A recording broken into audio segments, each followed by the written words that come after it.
הארץ הזאת, וברך כל מיני תבואתה לטובה.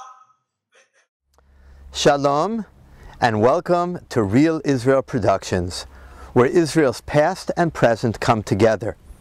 We're filming today from Yam Hamelach, right near the old city of Sodom. In this week's Parashat, Lot, who lives in Sodom, is saved right before the city is destroyed. As Lot leaves Sodom and comes to this area right by the salty sea, his wife, Eshet Lot, looks behind her and turns into a Nitziv Melach, into a pillar of salt. We actually came here and been looking all over for the wife of Lot, but we can't find her. We wanted to ask her where we could find Avram Avinu, who we're really looking for. Couldn't find Eshet Lot, so we asked some people around, Eifo Avram Avinu? And they told us, you're in the wrong place. Avram Avinu is not in Sodom. For Avram Avinu, you have to go to Be'er Sheva. So that's what we're going to do. We're going to get back in the car. We're going to go over the mountains, due west, right over to Be'er Sheva. And let's see if we can find Avram Avinu. Come along for the ride. We're standing now on the outskirts of the city of Be'er Sheva. Be'er Sheva is found in a section of Israel called the Negev. Negev comes from the Hebrew word naguv, or dry. If you look around you, you can easily see why. The whole Negev area is very, very dry. Very, very little water. Be'er Sheva, for most of history, was the southernmost city in Israel. In fact, when the Navi wants to talk about from north to south, the Navi says, Midan va'ad Be'er Sheva. From Dan all the way in the north of the country to Be'er Sheva all the way in the south. While Be'er Sheva is no longer the southernmost city in Israel, it is, however, the largest city in the Negev. In fact, Be'er Sheva is known as Birat HaNegev, the capital of the Negev. Let's go into the city and have a look.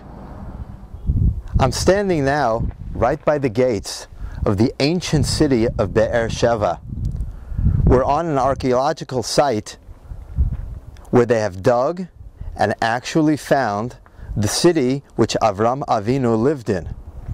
The chafirot here, the archaeological dig, has shown that this area is well more than 4,000 years old, which would put it at around the time that Avram Avinu lived. In it, there are many amazing things I'll show you inside. But first, probably the most important, we know that the name Be'er Sheva comes actually from two places, both from Avraham and Yitzchak. Avram calls it Be'er Sheva because here, in this week's Parashat, he makes a shvuah, he makes an agreement. Him and Avimelech swear. Therefore they call it Be'er Sheva, Sheva coming from the name shvuah. But we also know that later on, Yitzchak comes to the same area, he digs a well, and because here they dug the well, he called it Be'er Sheva, probably meaning there were 7 wells. They have found in this whole area that the reason that this city was built is because there are many, many wells and aqueducts, sources of water, that run under the city. So therefore, they were able to actually build a city on this spot. And sure enough, right outside the gates of the city, they found the well. This is a well which actually is extremely, extremely deep. I can't even see the bottom. The well goes down 80 meters. That's more than 80 yards down. That's how deep this well is. And from this well, it's very, very possible that Avram Avinu himself drew water. And from this well, it's very possible that Yitzchak Avinu drew water. So sure enough, right on the spot of Be'er Sheva, the first thing we see is probably the true well of Avram Avinu. Let's go inside and see some other fascinating things. I'm standing now above the ancient city of Be'er Sheva, the Be'er Sheva of Avram Avinu. As we scan through the city, you can make out the streets and some of the walls of the homes. You can make out where there were smaller buildings or even bigger buildings. One thing you do notice right away as we scan through the city is how small the city was. We frequently forget that cities in the time of Tanakh were much smaller than cities as we know them today. That's because a city such as Be'er Sheva, even though there was quite a bit of water, it did not have enough water to suffice for thousands of people, only really for hundreds. And therefore the city remained rather small.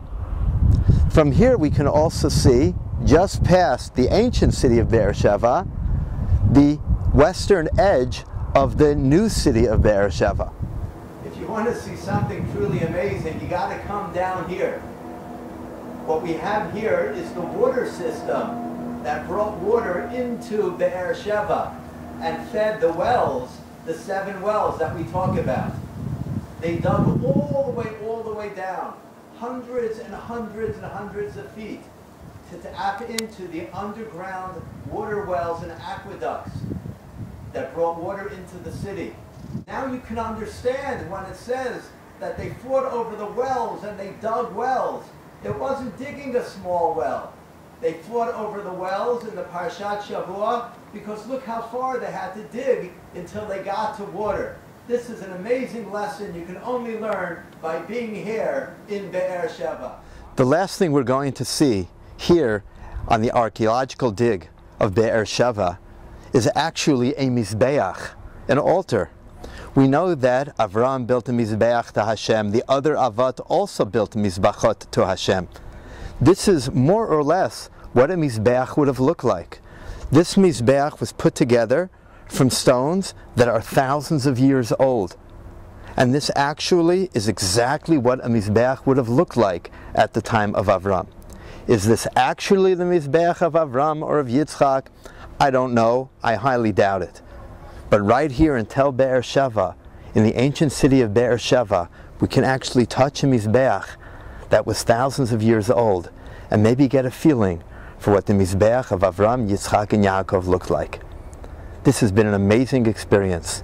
Let's go now to the new city of Be'er Sheva and see what it looks like. I'm standing now just east of the city of Be'er Sheva, and behind me is one of the more beautiful memorials in the entire state of Israel. This memorial is to the Negev Brigade, which fought in 1948 to free the city of Be'er Sheva, which was very small at the time, from the Egyptian army. Over 300 soldiers fell in the battle, but eventually, in October of 1948, the city of Be'er Sheva was conquered and taken from the Egyptian army. Let's go in and take a closer look. Standing here in front of the memorial to the soldiers conquering the city of Be'er Sheva, we can only be amazed at their gvura, at their bravery. A little over to the side, the names of the soldiers are etched into the walls of this memorial. And what's very special is from this memorial, we can actually see the new city of Be'er Sheva. I hope you can appreciate from here the vast expanse of Be'er Sheva and how large the city really is, even though from here we can only see a small part of the city. If you look over here to my left, you can even see more of the city, more of the newer parts of the city. Excuse me, ma'am, could you Hi! Efrat? Shalom, ברוכים הבאים. Lo yuman! Efrat is here. What are you doing here? I'm living here in Be'er Sheva. You see, this is my house. Efrat lives in Be'er Sheva? B'ay lamatzlema, v'kasha. So, were you born here in Be'er Sheva? Yes, of course, here in Soroka. This is the biggest hospital in all the south of Israel. Wow, wow. And you've lived here your whole life? Yes. And you came from here to Los Angeles? Of course. Unbelievable. For Maimonides. Hi, Maimonides. Anything you want to say to the kids? I miss you. I hope you'll come to Israel and visit me. And Gali waiting for you guys. Okay, that's amazing. All the way to Be'er Sheva just to find Efrat. Okay, take care, guys.